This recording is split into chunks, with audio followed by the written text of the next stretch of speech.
சொரக்காய் கூட்டுக்கு தேவையான பொருட்கள். சொரக்காய் வந்து நல்லா இந்த மாதிரி எடுத்து கழுவி குட்டி குட்டியாக கட் பண்ணி வச்சுருக்கேன்.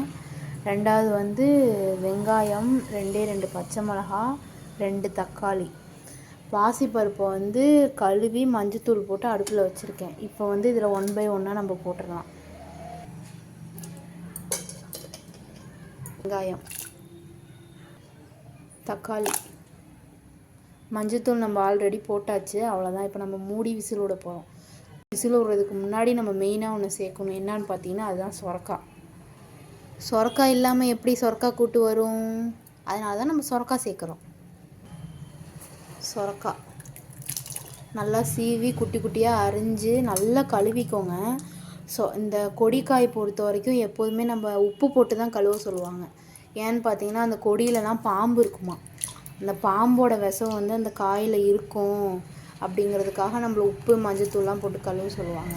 நான் மஞ்சத்தூள் போடல, உப்பு மட்டும் போட்டு நல்லா கழுவிருக்கேன். ஒன்றுக்கு இப்போ 5-6 வாட்டி கழுவிருக்கேன் நான். நீங்களும் அதே மாதிரி கழுவிக்கோங்க. இந்த சொரக்காயில் ஒரு கொழகொழப்பு இருக்கும், வளன்னு சொல்லிட்டு, அந்த இது போகிற வரைக்கும் நம்ம நல்லா கழுவிக்கணும், அவ்வளோதான். இதுக்கு நான் வந்து தண்ணி கொஞ்சம் கம்மியாக தான் வச்சுருக்கேன். ஏன்னா வந்து நமக்கு இன்னும் தண்ணி விடும். சொரக்காய் வந்து தண்ணி காய் தானே, அதனால் தண்ணி நமக்கு இன்னும் அதிகமாக வரும். அதனாலே நான் கொஞ்சம் கம்மியாக தான் வச்சுருக்கேன் தண்ணி. நீங்கள் எப்படி எந்த அளவு பார்த்து அட்ஜஸ்ட் பண்ணி வச்சுக்கோங்க. குக்கர் மூடி போட்டுட்டேன். மூடி போட்டு நம்ம ஒரு விசில் வரதுக்கு முன்னாடியே ஆஃப் பண்ணுறது போதுமான அளவு. ஏன்னு பார்த்தீங்கன்னா இது நம்ம ஒரு வாணலில் தான் செய்யணும். பருப்பு வேக வச்சுட்டு அப்புறம் சொரக்காய் போட்டு வெந்தோன்னே ஆஃப் பண்ணுவாங்க. இது கூட்டுங்கிறனால நான் வந்து மூடி ஒரே ஒரு விசில் விட்டு ஆஃப் பண்ண போகிறேன். ஏன்னா பருப்பும் நமக்கு பாசி பருப்பு சீக்கிரம் வெந்துடும். அதனால் வந்து ஒரு விசில் போதும் நமக்கு. இது நம்ம ஒரு விசில் வர வரைக்கும் வெயிட் பண்ணுவோம். ஒரு விசில் வந்தோடனே இதுக்கு ஒரு நம்ம தாளிப்பு கொடுத்துட்டோம்னா நமக்கு ரெடி ஆயிரும். நான் குக்கரை திறந்துட்டேன். இதை பாருங்கள், நான் கொஞ்சமாக தான் தண்ணி வச்சேன். அதுக்கே வந்து நமக்கு நிறைய தண்ணி இருக்குது. அதனால் நான் தண்ணி கொஞ்சமாக எடுத்து வச்சிட்டேன், பருப்பு தண்ணி. எனக்கு வந்து தண்ணியாக வேணாம், கொஞ்சம் கெட்டியாக தான் வேணும் அப்படிங்கிறதுக்காக நான் கொஞ்சமாக எடுத்துட்டேன் தண்ணியை. இதை பாருங்கள், இதுதான் நமக்கு கரெக்டான பதம். ரொம்பவும் கொலன்னு ஆயிடுச்சுன்னா நல்லா இருக்காது நமக்கு. ரொம்ப கொல இதுவே சாஃப்டாக வெந்துருச்சு எனக்கு. இது போதும், அவ்வளோதான். இதுக்கு நம்ம வந்து தாளிச்சிட்டோம்னா போதும், நமக்கு கரெக்டாக இருக்கும். தாளிக்கிறதுக்கு வந்து நான் என்ன பண்ணி வச்சுருக்கேன்னா, குட்டியாக வந்து நான் அரிஞ்ச வெங்காயத்திலே வந்து பாதி வெங்காயத்தை வந்து நான் பொடி பொடியாக நறுக்கி வச்சுருக்கேன். இது நம்ம தாளிக்கும் போது கொஞ்சம் சாம்பாருக்கு நம்ம சின்ன வெங்காயம் போடுற மாதிரி இந்த வெங்காயம் போட்டு நம்ம தாளித்தோம்னா நமக்கு நல்ல வாசம். பாருங்கள், இது நம்ம எப்படியும் கெட்டி ஆகும். இது நல்லா திக்காக ஆயிரும். நம்ம திக்காகும் போது நம்ம என்ன பண்ணணும், இந்த தண்ணி வந்து கொஞ்சமாக ஊற்றிக்கணும். இப்போ இதை நம்ம அப்படியே வச்சிட்டோம்னா மேலே தனியாக தண்ணி வந்துடும், கீழே வந்து அந்த பருப்போட தண்ணி நிற்கும். அதை வந்து நம்ம உள்ளே ஊற்றிடலாம். மேலாக்கில் தண்ணி இருத்து ஊற்றிட்டு அந்த பருப்போட தண்ணியை வந்து நம்ம உள்ளே ஊற்றிட்டோம்னா கரெக்டான பதமாக இருக்கும்.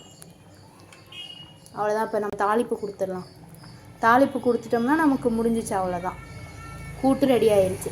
இதை சிம்பிளாகவும் செஞ்சிடலாம், ஈஸியாகவும் செஞ்சிடலாம், டேஸ்ட்டாகவும் இருக்கும். சின்ன பிள்ளையிலேருந்து பெரியவங்க வரைக்கும் எல்லாத்துக்குமே பிடிக்கும். இதோட டேஸ்ட் வந்து மைல்டான டேஸ்ட். அந்த பருப்போட வாசனை, அந்த சொரக்காவோட வாசனை மட்டும்தான் இருக்கும். அதனால் இது வந்து நமக்கு வேறு எந்த ஒரு மசாலாவுமே இது கிடையாது. அதனால் இதோட டேஸ்ட் வந்து நல்லாயிருக்கும். இன்னும் நான் இந்த இதுக்கு வந்து நான் உப்பு போடலை. நீங்களும் உப்பு போட மறந்துடாதீங்க. உப்பு நம்ம லாஸ்ட்டாக போட்டுக்கலாம் அப்படின்னு சொல்லிட்டு எப்போதுமே நான் உப்பு ஃபஸ்ட்டு போட மாட்டேன், லாஸ்ட்டாக தான் போடுவேன். கொஞ்சமாக உப்பு போட்டுக்கலாம். அவ்வளோதான், ரெடி ஆயிடுச்சு. நம்ம ரொம்ப போட்டு கிண்டிகிட்டே இருக்க வேணாம், அப்புறம் வெந்த சொரக்காலாம் நல்லா உடஞ்சிரும். இந்த வானலை அடுப்பு மேலே நிற்க வைக்கிறதே எனக்கு ஒரு பெரிய டாஸ்க்கு. எப்படியோ நிற்க வச்சிட்டேன். எண்ணெயை ஊற்றிட்டு கொஞ்சமாக கடுகு போட்டுடலாம். கடுகு பொரியுது. அடுத்து வந்து நம்ம கொஞ்சமாக பெருஞ்சீரகம் போட்டுடலாம். கொஞ்சமாக லைட்டாக போட்டுட்டு அவ்வளோதான். அதுவும் பொரிஞ்சோடனே நம்ம காஞ்ச மிளகாய் போட்டுடலாம். அப்புறமேட்டு நம்ம என்ன பண்ணோம், நம்ம குட்டி குட்டியாக கட் பண்ணி வச்சு பாருங்கள், அந்த வெங்காயத்தை போட்டுடலாம். அவ்வளோதான். இந்த வெங்காயம் வந்து கொஞ்சம் கோல்டன் ப்ரௌன் ஆகணும். அதில் வந்து பெருங்காயம் போட்டுடலாம். பெருங்காயம் பொறுத்த வரைக்கும் நீங்கள் எல்ஜி பெருங்காயம் யூஸ் பண்ணுங்கள். எல்ஜி தான் பெஸ்ட்டு. வாசமும் கூட அவ்வளோ அப்படி ஒரு வாசனை. லைட்டாக போட்டாவே அவ்வளோ ஒரு வாசனை, டேஸ்ட்டு, வாசம், அந்த ருசி எல்லாமே கிடைக்கும் நமக்கு. அப்படியே நல்லா பொரியும் போதே அப்படி ஒரு வாசம் அடிக்குது. இதில் நம்ம ஏன் பெருஞ்சீரகம் சேர்க்குறோன்னா, கூட்டு, இந்த கீரை கூட்டு இதுக்கெலாம் நான் வந்து நம்ம லைட்டாக பெருஞ்சீரகம் போடும்போது அந்த கூட்டுக்கு வந்து அந்த வாசனை வந்து கொஞ்சம் தூக்கி கொடுக்கும், அதனால் நல்லாயிருக்கும். அவ்வளோதான். அப்போ நமக்கு இதாகிடுச்சு. நம்ம இதை அந்த கூட்டில் நம்ம ஊற்றிடலாம்.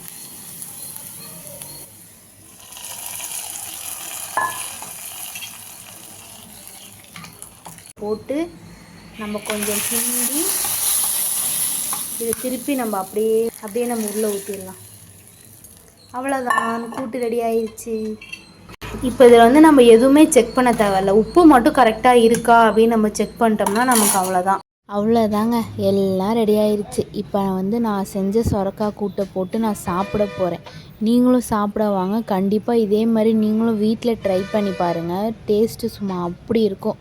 நிறைய கூட்டு போட்டு சாப்பாடு கம்மியாக போட்டு அப்பளம், நிறைய வெங்காயம் போட்ட ஆம்லேட்டு எல்லாம் வச்சு ஒன்றா பிசைஞ்சு இங்கிட்ட அப்பளம் கொஞ்சம், அங்கிட்டு வந்து ஆம்லேட் கொஞ்சம், ரெண்டுத்தையும் சேர்த்து நம்ம ஒன்றா வச்சு சாப்பிடும்போது டேஸ்ட்டு சும்மா அப்படி இருக்குங்க. கூட்டு பொறுத்த வரைக்கும் எந்த ஒரு மசாலாலாம் அதிகமாக போடாமல் வெறுமனையாக அந்த சொரக்காவோட வாசம், பருப்போட வாசம் வச்சு நீங்கள் சாப்பிடும்போது டேஸ்ட்டு சூப்பராக இருக்கும். ட்ரை பண்ணி பாருங்கள்.